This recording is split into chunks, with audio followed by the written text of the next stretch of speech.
A continuación, daremos lugar a la mesa a cargo de los referentes académicos. Ya se encuentran ubicados la doctora Solange Rodríguez Espíndola del Observatorio de la Deuda Social Argentina, el doctor Juan Alberto Yaría, psicólogo especialista en adicciones, y el doctor Gustavo Vega, psiquiatra especialista en adicciones. Este panel estará coordinado por Juan Cruz Armida, director de Compromiso Social y Extensión de la Universidad Católica Argentina.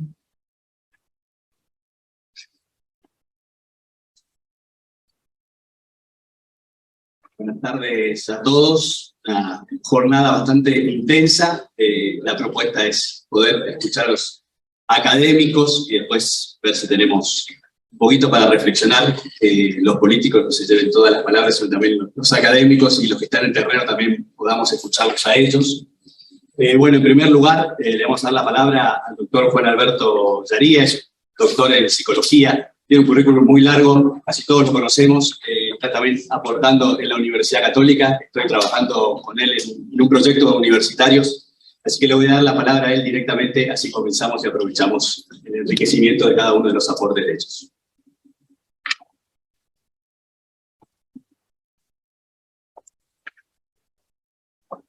Bueno, muchas gracias, Juan Cruz, el líder del Foro de Habitantes a Ciudadanos, a Guillermo Fernández, de la Asociación de Iglesias Evangélicas, a la Universidad Católica, al señor rector, doctor Schiavone, a la Mesa Nacional de Organizaciones que trabajan en adicciones. Muchas gracias a todos. Mi día comienza a las 8:15 de la mañana escuchando a los que ingresan del día anterior. Ahí escucho a desaparecidos sin nombre.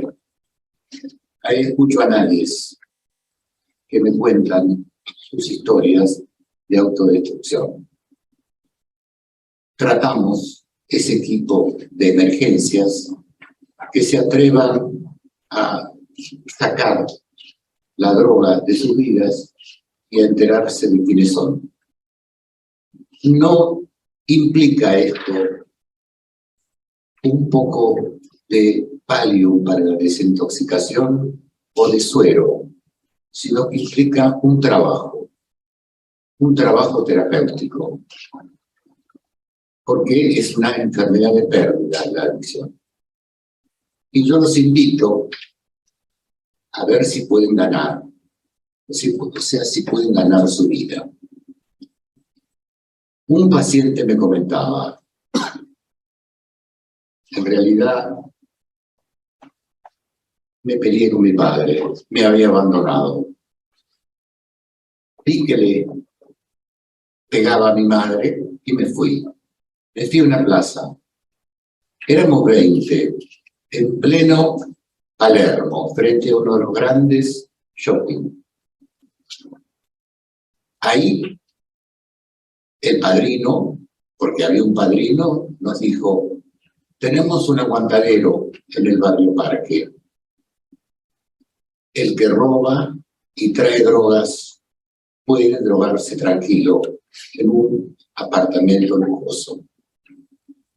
Él me fue contando que eran 20, que cada uno tenía un padrino y que en la ciudad había 20 grupos como ese, manejados todos por un padrino que nadie conocía, salvo los padrinos de esas 20 comisarías de transgresión y de la autodestrucción. Esta es la realidad. Podría contarle miles de historias de todo lo que me motiva aún a mi edad de estar ayudando a gente que se está a punto de morir.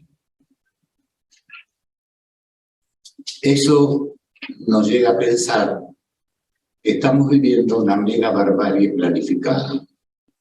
Esa mega barbarie planificada implica una masificación del consumo de drogas, un individualismo exacerbado y una errancia de los amores con abandonos y con lo que el filósofo Hugo Yang, su sudcoreano que vive, heideggeriano que vive en Alemania, dice la agonía del amor, o sea, la agonía del eros en esta sociedad.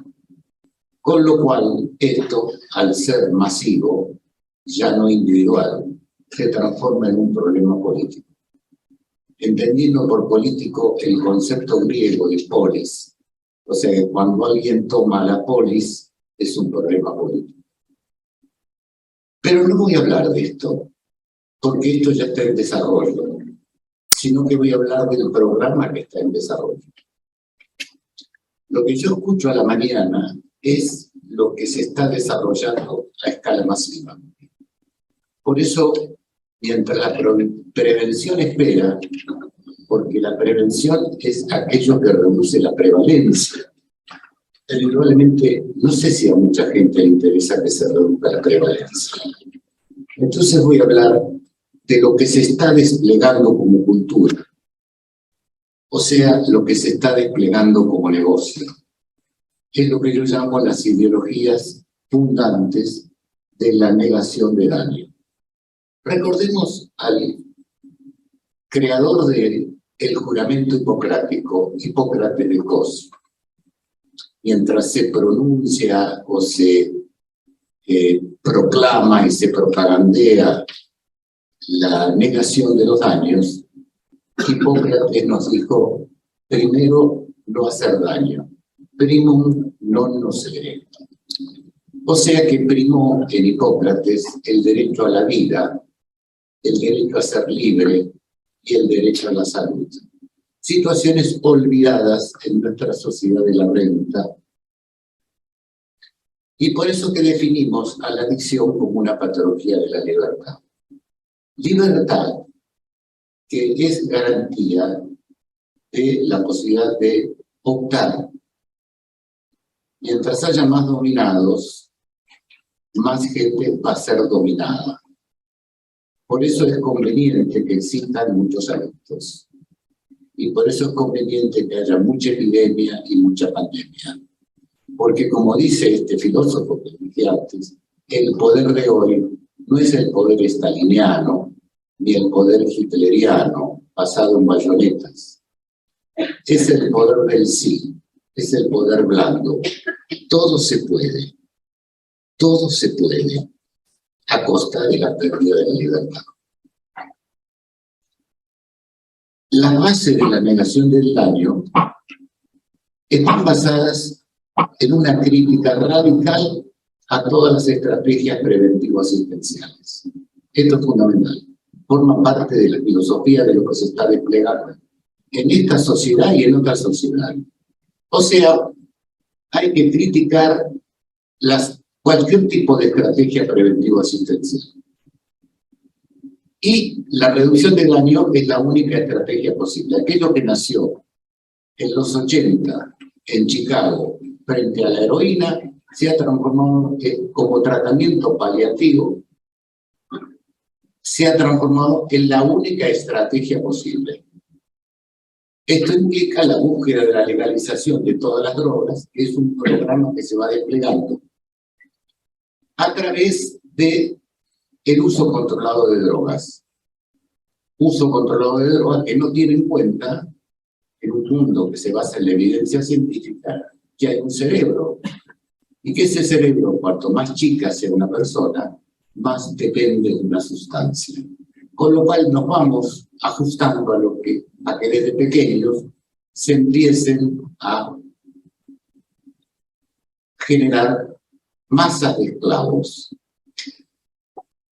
no recordando aquello que enseñó la Organización Mundial de la Salud, que hay que alejar del consumo inicial de drogas a los más jóvenes.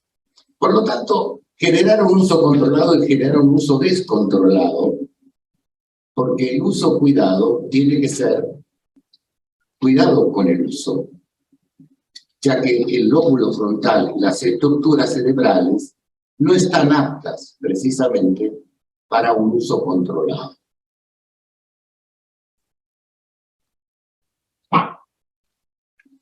Este despliegue cultural que se va desarrollando en este país y en otros países implica la negación del concepto de enfermedad. Y peor todavía, del daño cerebral. La neurociencia nos dice una cosa, pero la construcción cultural nos dice otra. No existe el cerebro, no existen los daños, no existe el lóbulo frontal, no existe nada de eso. Y esto se despliega y tiene una serie de pasos que se van dando en el tiempo. En primer lugar, la legalización de la marihuana, que es algo que probablemente está en desarrollo. Los países que lo están haciendo, quiero que paren, que no sigan. Los países que lo están haciendo, estas son políticas activas en desarrollo. Los países que lo están haciendo, vamos para atrás. Los países que lo están haciendo, vamos para atrás. Cobran por dos ventanillas. Una es la ventanilla legal. Cobran cada vez menos, porque la ventanilla ilegal es más rentable y además le da más potencia psicoactiva a la droga. Eso es lo que le está pasando a Uruguay. Yo estoy conectado con varios grupos de padres de Uruguay. ¿Y qué pasa? En la farmacia nadie quiere comprar. O compran poco, porque además es muy poco potente la marihuana. El narco la vende más barata y más potente. Y además ha subido, Uruguay es el primer país en consumo de cocaína. O sea, la marihuana es un caballo de Troya de todas las drogas. Si no lo entendemos, acá hay gente que hace el neuromarketing, que sabe cómo hacerlo, y que hay mucho dinero en juego. Yo recibo revistas sobre lo que es la marihuana en el mundo, con una calidad de impresión notable, en donde uno se da cuenta que hay mucho dinero. Esto va a la legalización de todas las drogas, a la educación sobre el uso racional, o sea, sobre la irracionalidad de las drogas, a la defensa de los derechos de los usuarios, sin tener en cuenta los derechos de los no usuarios, hacerle creer a la gente que hablar de enfermedad, hablar de trastornos o de trastornos orgánicos ligados al consumo es discriminatorio. ¿Pero cómo? No estamos de acuerdo con que hay que prevenir la hipertensión y las enfermedades cardiovasculares. No, pero en esto no. No discrimine, no discrimine. Ceguera ideológica ante los daños, mucho dinero y mucha ideología, mucho dinero desde las grandes bolsas del mundo y mucho manejo político desde ciertos sectores políticos. O sea, las dos cosas se van juntando por derecho y político. Fuertes derechos e intereses económicos que la financian, hay mucho dinero detrás de ciertas organizaciones, y la transformación de un programa que nació como paliativo en plataforma política para una legalización. Y entonces las comunidades terapéuticas no sirven, hay que poner trabas para su implementación, tratamientos de 3 o 4 días en hospitales, tenemos pacientes de 15, 17 internaciones, ya dañados frontalmente a los 25 años de edad, y no hablamos de esto, hasta llegar a la normalización del uso de drogas. Esto indolente implica errores dañinos para el futuro del hombre, porque a mayor aceptación social es lo que se promueve, más oferta, y a mayor oferta, más aceptación social. Es un combo de neuromarketing perfecto. Y aumenta de ese modo la epidemia de una manera notable. Y por ende las enfermedades, que no son solo las enfermedades psíquicas, sino también, hoy hay que parar. Hoy la droga está muy unida a la industria del sexo, de la prostitución, de la promiscuidad, al juego, al crédito, en fin. Cuando yo escucho a la mañana, más estudio filosofía para entender este proceso cultural. Adelante. La marihuana es un ejemplo. El otro día tenemos una chica que fuma 30 cigarrillos de marihuana por día. Llegó ya al estadio psicótico. Se valora el afecto recreacional, pero entran en la motivación, enseguida entran en el síndrome depresivo mayor, y finalmente terminan con alucinaciones y delirio. Todo esto no se dice, ¿para qué decirlo? ¿Para qué decirlo? No se dice, no se habla. De esto no hay que hablar.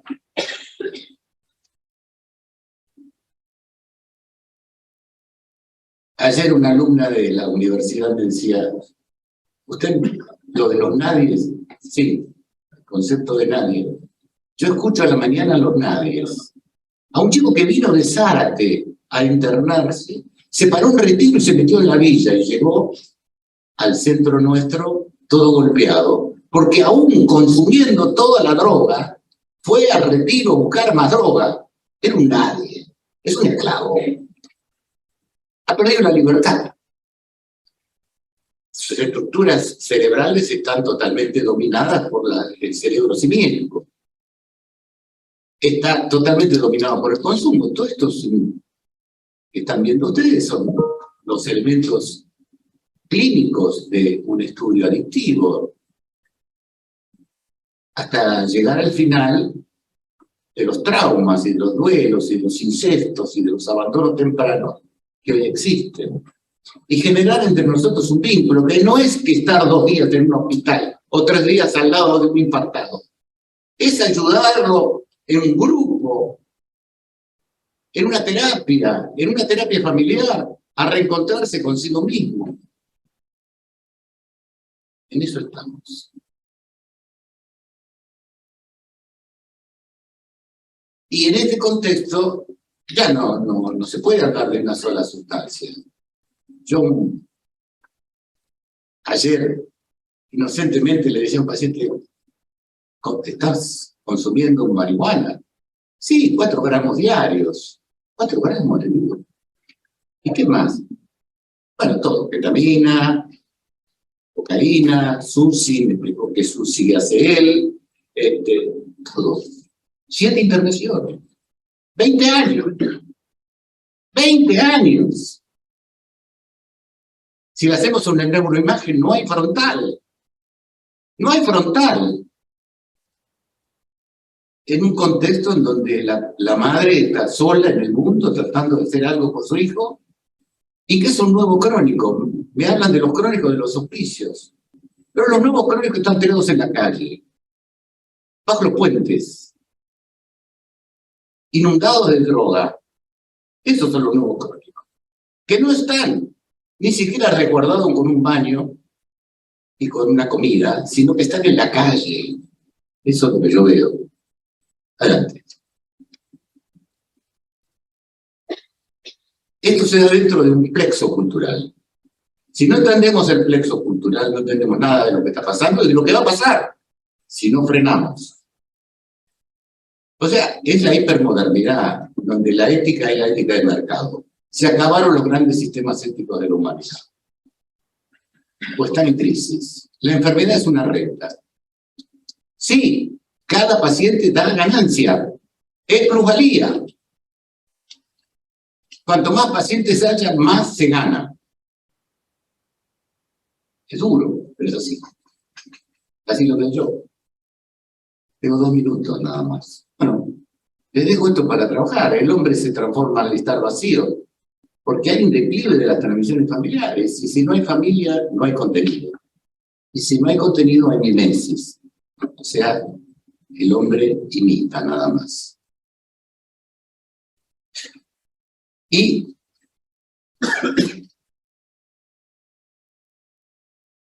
el frontal termina a los 25 años. Hasta los 25 años, como me decía un chico el otro día, yo estaba el sábado a la tarde mirando un partido de fútbol, y me llama un amigo, me dice, mira, mi hijo estuvo en un boliche ayer, le metieron no sé qué cosa en el paso. Vos podés hacerle un test. El chico había tomado cocaína. No le pudo decir al padre. Y bueno, hablé con él. Pero van liquidando sus estructuras más evolucionadas. Y van generando el síndrome ejecutivo, donde pierden el control atencional. Tenemos dementes jóvenes que no tienen control de su atención, de sus motricidad y de su toma de decisiones. Y así se van generando los nuevos crónicos. Bueno, este es un trabajo más largo, yo se lo dejo para que lo tengan acá, para que lo distribuyan. Es un trabajo que va mostrando el plexo cultural y cómo, después de esto viene, cómo está avanzando una cultura que está hundiendo, por ejemplo, en Estados Unidos, Colorado, San Francisco y algunos otros estados, Nueva York. Nosotros tratamos a una paciente de Nueva York, de gente muy humilde, que quiso sacar a su hija de Nueva York, peruanos, la metieron en un avión y la trajeron. Y ella me contaba cómo están haciendo marihuana sintética al 87%, con 87% de THC. Vino totalmente psicótica, alucinada, y la familia se muda de estado. Mudarse de estado no solo lo hace el dueño de Tesla, que sacó todo de San Francisco porque no consigue empleados lúcidos, sino consigue empleados drogados, que llevó todo a otro estado, sino que muchas familias están yendo de estado porque hay zombies en Nueva York, en Colorado, en San Francisco. Pero esto no se debe decir. Gracias.